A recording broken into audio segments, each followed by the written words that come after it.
When America's elite forces, the Army Green Berets, the Navy SEALs, Delta Force, and Marine Recon need a helping hand, they know they can rely on Air Force Special Operations Wing. Highly specialized equipment and relentless training make the Air Force's Special Operations Wing uniquely qualified for demanding and sensitive missions.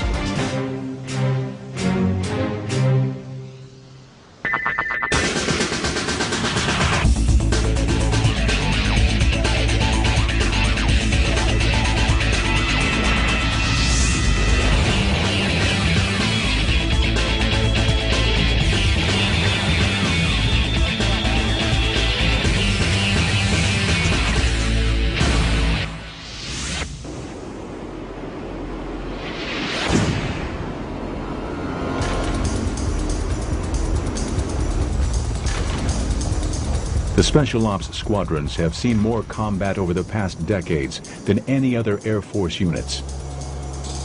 Bosnia, Grenada, Panama, Afghanistan, and Iraq.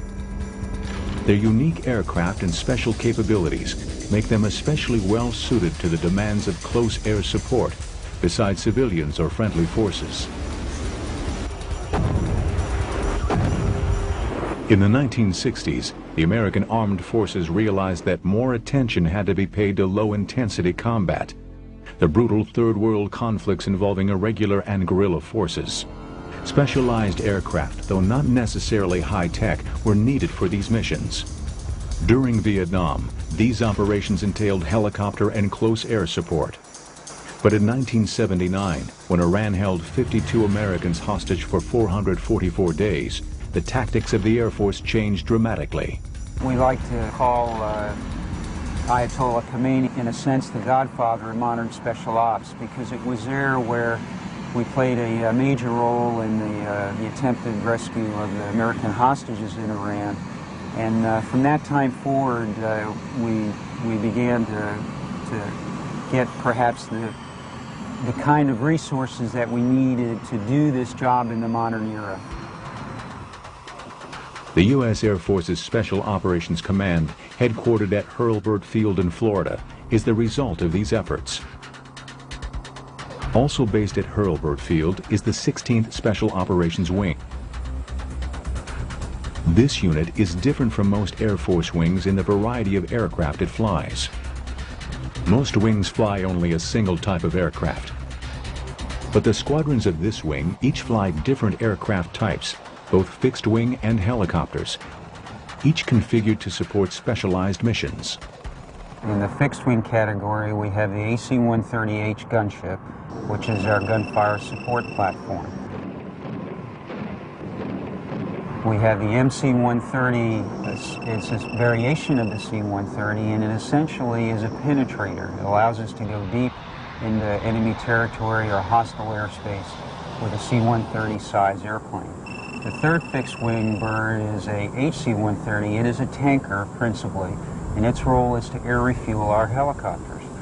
Now, the two helicopters we have are sort of large and a smaller one. That is the H-53 variant, the MH-53J paid low, which is, again, a penetrator asset which can go deep.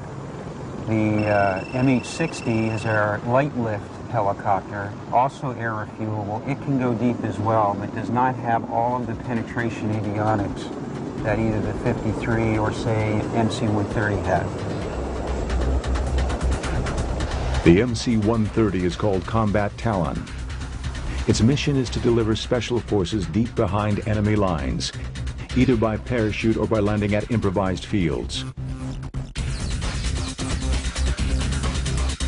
The long nose on this aircraft houses a special terrain-following radar, enabling it to fly at treetop level, too low to be detected by enemy radar.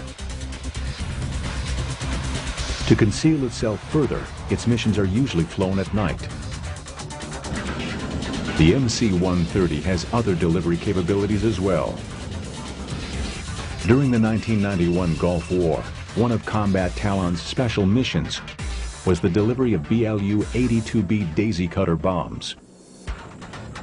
About 10 Daisy Cutters were used against frontline bunker complexes, intended to discourage the Iraqi troops from offering serious resistance to the initial American onslaught. At the time, they were the largest conventional bombs in service. They have since been replaced by the massive 10 and 3/4 ton Moab GPS-guided bomb, otherwise known as Massive Ordnance Air Blast, or mother of all bombs.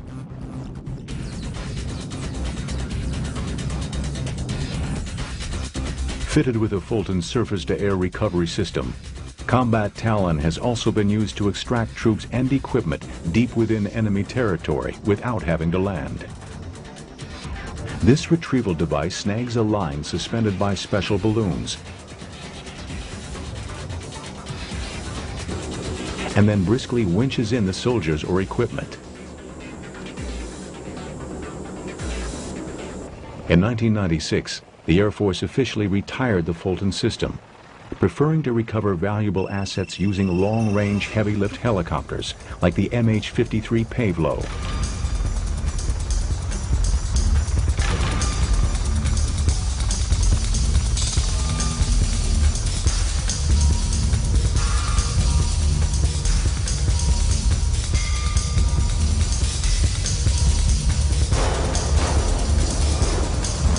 The Pavlo is derived from the H-53 Sea Stallion, used by the Marine Corps as its primary heavy-lift helicopter.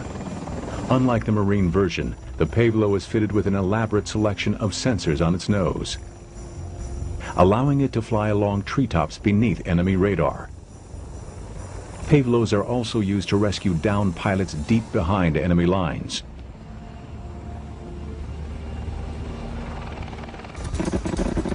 In 1991, one of the Pavlo's secret missions was to lead the first attack on Iraqi air defenses, guiding in Apache attack helicopters to destroy Iraqi radars.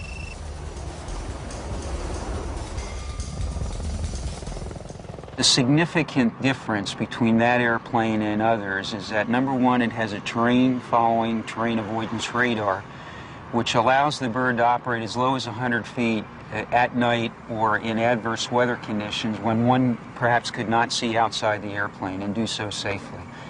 The other capability is a very good FLIR, a forward-looking infrared set on the bird, which gives you night visibility. And perhaps most important of all is the fact it has an enhanced navigation system, which includes an inertial navigation platform and global positioning system, which allows us to go very long distances, very precisely, and to arrive within seconds. The beauty of this machine is that it is specifically designed, as I indicated earlier, to go deep and get there when it's supposed to get there and get where it's supposed to go on time. The MH-60 Pave Hawk is a short-ranged counterpart to the Pavlo. It is based on the UH-60 Black Hawk, the Army's standard troop-carrying helicopter. Like the Pavlo, it has advanced night vision, night navigation gear, and a refueling probe which extends its combat range. Essential to many long-range missions is the need to refuel the aircraft in flight. This is the task of the HC-130 tanker. The HC-130 has special pods on its wings, which release a low-speed fueling drogue.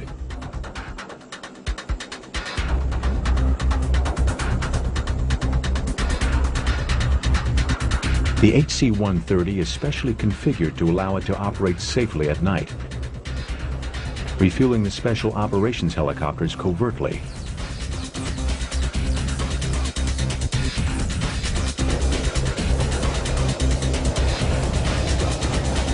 The final member of the Special Operations Wing is the AC-130 gunship.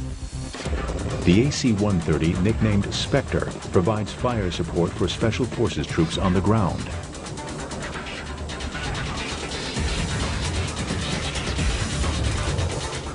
I think the most distinguishing capability that we have is the precision and accuracy of the firepower that we can deliver. And I'll be quite honest with you, the ground forces love this airplane because it can deliver the firepower very close to its position, and the issue of fratricide is minimal because of the accurate delivery power we have with this airplane.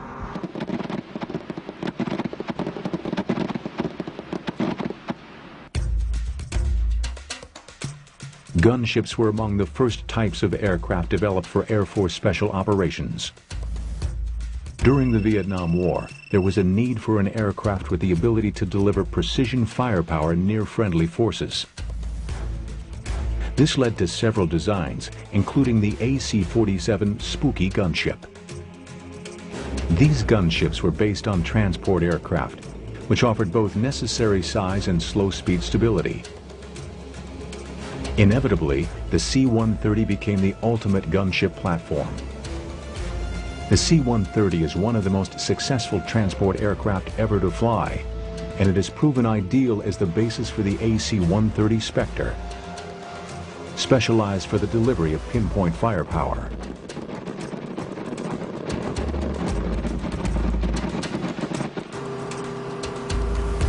One of the most striking features of the Spectre is its 14-man crew. No other attack aircraft has so large a crew. This many crewmen are needed to operate the multiple guns on board, as well as the sensors and computers which make the guns so accurate.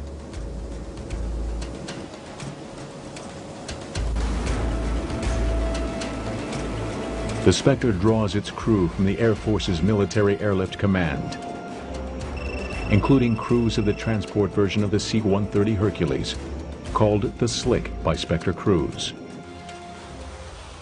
I feel as far as the 130 world goes, this is the cream of the crop. This is where everyone wants to be. Anyone that's flown Slicks, they will kill each other to get here, as they say. It's a great airplane. At the heart of the AC-130 Spectre are its gun systems. As on the first gunships, the Spectre has them lined up along the left fuselage side. We'll start at the front of the aircraft. We have two 20mm Vulcan cannons. Each one is capable of putting out a rate of fire of approximately 2,500 rounds per minute. We normally limit our bursts to 8 to 10 seconds maximum to keep the barrels cool, and also to conserve the ammunition on board. We do have a finite amount of ammunition, and normally a small dose will do more than a large burst will do anyways. We have the 40mm Bofors cannon. If you're familiar with the old World War II pom-pom guns, what we've done is taken one of the pom-pom guns off, put it on a trainable mount, and put it in the aircraft. Most of the ammunition that we shoot is 1950s vintage, so it's an unusual gun in itself.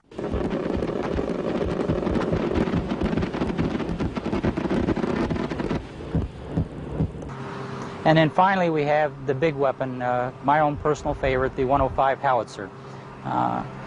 My philosophy is start big and work your way down, but it is a very good weapon. It's a standard Army field piece, 105mm howitzer that's been put on a trainable gun mount and fed through the fire control system to make it very accurate, and it delivers a good punch when it hits. So it is a very nice weapon. The Spectre gunship is a complex combination of high and low technology. Its 105mm gun is the largest gun carried on any combat aircraft today. You've got to have some respect for the weapon. It recoils approximately 47 inches, and it's a couple thousand pounds. And if you're in behind it, or you fall in behind it, or your hands are in the wrong place, you could definitely get injured. You've got to have a lot of respect for that weapon and the ammunition. So we're very careful around that weapon system. Because the Spectre operates at night, it relies on a pair of night vision sensors to aim its weapons accurately. We're primarily a night aircraft, and we're equipped with an infrared sensor, which you can relate it to a television camera that works off of heat sources versus the light spectrum, and it's very capable. It allows us to operate in a very dark night without any light source. In addition, we have a low-light television set on board, which with some moon illumination can operate independently, and without it we can provide our own illumination, which is not visible to the naked eye. Those two unique capabilities gives us the eyes in the sky, and those sensors are tied directly into our fire control system. If you could imagine that with the tie-in that we have, where the sensor looks, the gun looks, and that makes it a very, very accurate nighttime resource. The reason the gunship is able to deliver its firepower with such accuracy depends on tactics as well as technology. The location of the guns along the side of the aircraft permits the crew to use a special tactic, the pylon turn, which ensures consistent accuracy. The principle is that as an airplane performs a pylon turn around a given point in space, that point in space on the ground that is the center of the pylon turn is very stable, and that gives us the bulk of our firing accuracy, and the computer is able to anticipate that as we fly around a known orbit point around the target itself. The pylon turn maneuver is unique to the gunship and requires many practice flights for the pilot and crew to perfect this tactic. We go out and shoot the guns every single day. Fighter pilots may in their entire fighter career get to shoot 1 or 2 missiles. They do get to fire if they've got 20 mil or 25 mil guns, or with the A-10 they got the 30 mil, they'll get to shoot that quite a bit. And an aircraft commander in this unit will get anywhere between 2 missions a week and approximately 4 to 10 missions a month. The precision made possible by intensive training and special tactics allows targets to be struck accurately. I would consider the typical type of target to be something that's a Jeep-sized type target or maybe larger. And, you know, certainly we can go after vehicles, we can go after personnel. In the open, for example, we may be able to see some of those and destroy those kind of targets, buildings, bunkers, things of that nature. Combat missions have repeatedly demonstrated the value of specialized aircraft such as the Spectre. When ordinary bombing attacks are ruled out due to the proximity of civilians or friendly forces, the Spectre gunships are called in to do the job, as they were in 1990's Operation Just Cause in Panama.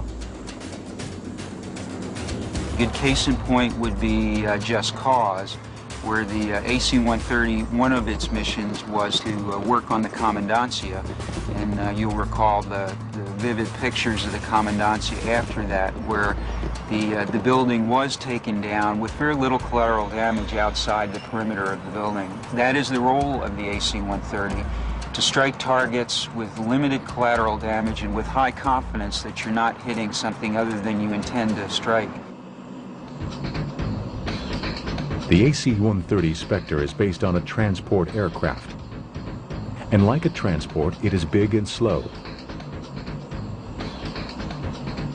Its pivot turn maneuver gives it great accuracy, but makes it a very predictable target for enemy gunners.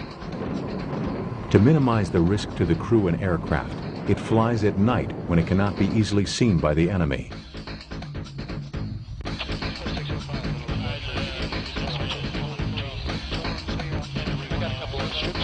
Our tactics do put us at risk at times, and we are very limited in the environment in which we can operate. We have to take into account the threat to us on the ground and any counter-air threat that may be available. And it's not a general purpose, any place, any time type of weapon system. It's very good at a very specific mission, but we have to make sure that we pick and choose as much as we can the mission to ensure, 1, success, and 2, that the airplane comes home.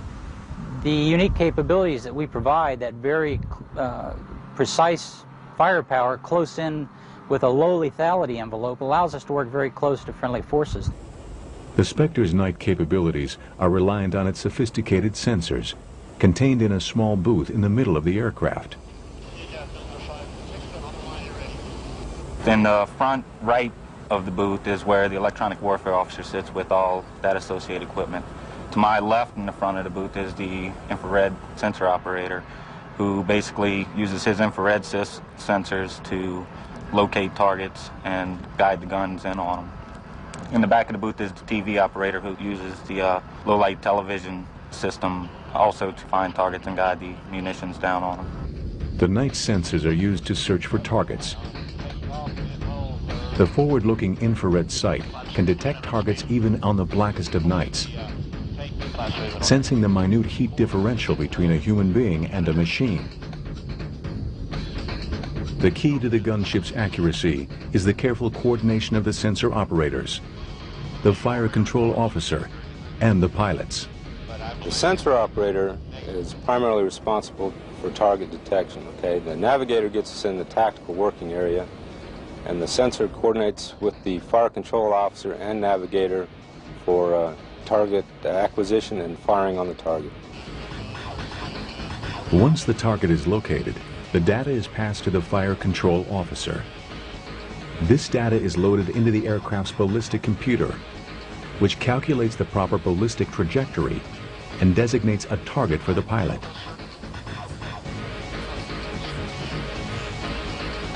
On modern fighters and attack aircraft, the weapons are aimed through a sight called the heads-up display, located in front of the pilot.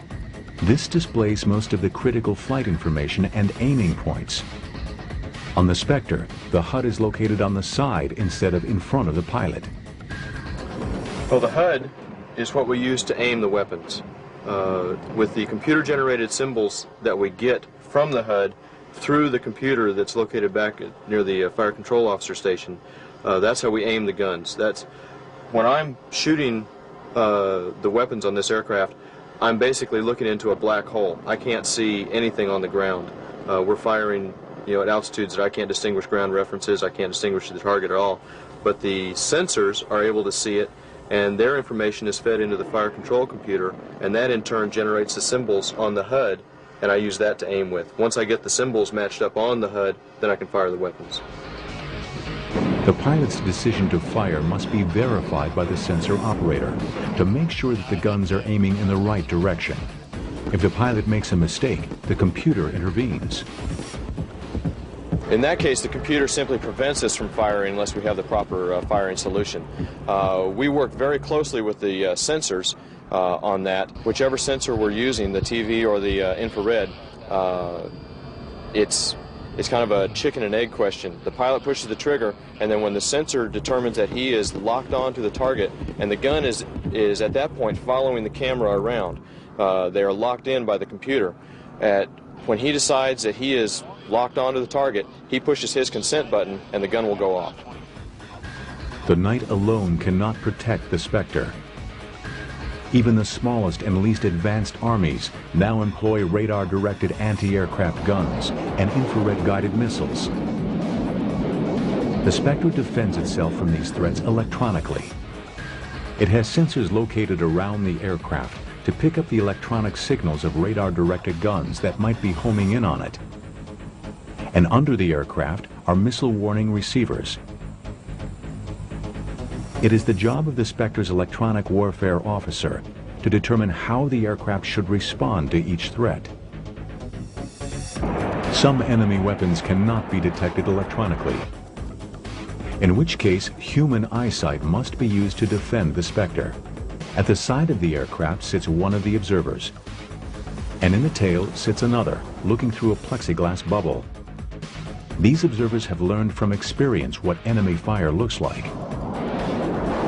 For example, a surface-to-air missile, you'll see a bright light, basically the launch. Then the missile coming up, you'll see the plume, the aft end of the missile, which is more of a corkscrew type action coming up at you, and they're quick. They're very quick. On AAA, the gunners, they use tracers to direct their fire on different size tracers for different size AAA coming up.